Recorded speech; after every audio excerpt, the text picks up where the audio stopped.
Another piece of the Alex Murdaugh bubble is the allegations of jury tampering from Becky Hill, and then now wiretapping against her son. It all comes from the same place.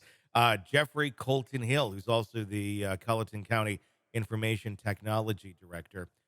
Not a good look for this family, especially for Becky, who's already been trying to fight off these allegations. And maybe there is nothing to it. Maybe somebody misunderstood. But I mean, this was filed. The Harpootlian and Jim, I don't think they'd be filing something if they didn't actually have something to base it on. They say they have some sworn testimony. If this is connected now to that, which we don't know that it is at this moment in time, but does that almost completely guarantee Alec a new trial if now we have some sort of wiretapping going on from the clerk of court's son? Well, from sleuthing into the clerk of court's son, it looks like this was a very long investigation that has been conducted against the son in terms of wiretapping. And there's no inference that it had anything to do with the Murdaugh trial, but rather that in his position, he would record conversations of individuals, including they're saying, one high placed individual. I don't know whether that's a judge or exactly who that was because they didn't say, but basically recorded these victims' conversations. It's all kind of very strange.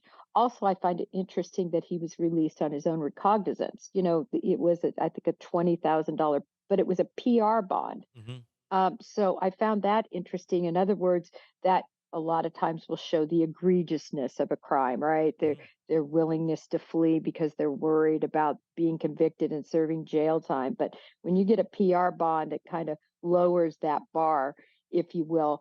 So I wonder what excuse he's going to have for making these recordings. Will it be accidental?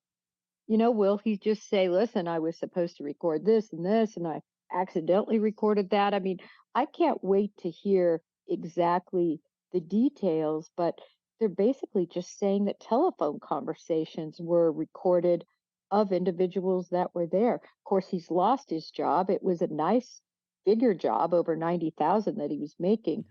Um, Tony, I don't think it's going to intersect into this case No. from what I can glean. But boy, if it did, that would be a huge Yeah. issue. Well, let's say it does not intersect into this case.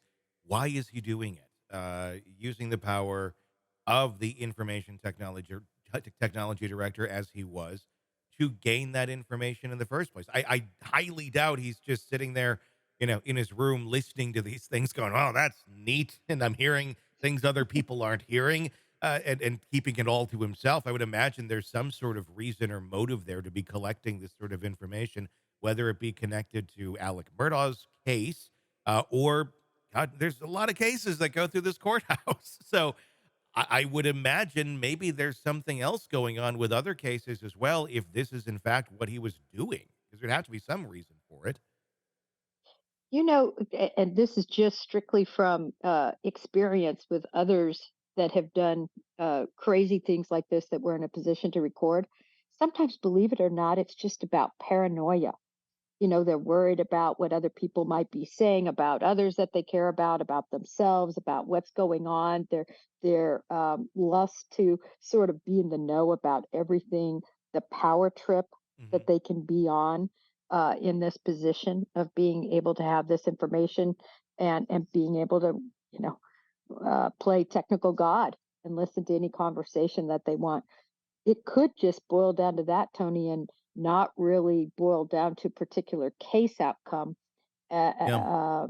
as opposed to their own uh, need for power Yeah. and control of understanding everything going on in that courthouse. That does make a lot of sense. I mean, you do have that with individuals, trying to get information, trying to be in control, very kind of a narcissistic move. You see that quite a bit of whether or not they're going to use that information or not. They at least have it, and it's then part of their equation in their mind for whatever decision making that they have, and it gives them some power that other people don't have. yeah, we just do not know. We just don't know at this moment in time what the answers are to that. But um, uh, certainly another piece of smoke, if you will, another plume of smoke coming out of that building that really shouldn't have any sort of smoke or fire going on. It should be a place of justice, and hopefully they can get to the bottom of that, and it doesn't uh, dramatically affect something like the case of Alex Murdaugh or any other case going through that courthouse. Hey, it's Tony Brueski. If you want more of our interview with our guests, be sure to check out our podcast, Hidden Killers with Tony Brueski. Just search that wherever you download podcasts and press subscribe. Also, you can check out our YouTube channel for the full video version of the interviews as well, under the same name, Hidden Killers with Tony Brueski. Check it out, subscribe, binge, and enjoy. Thanks for watching.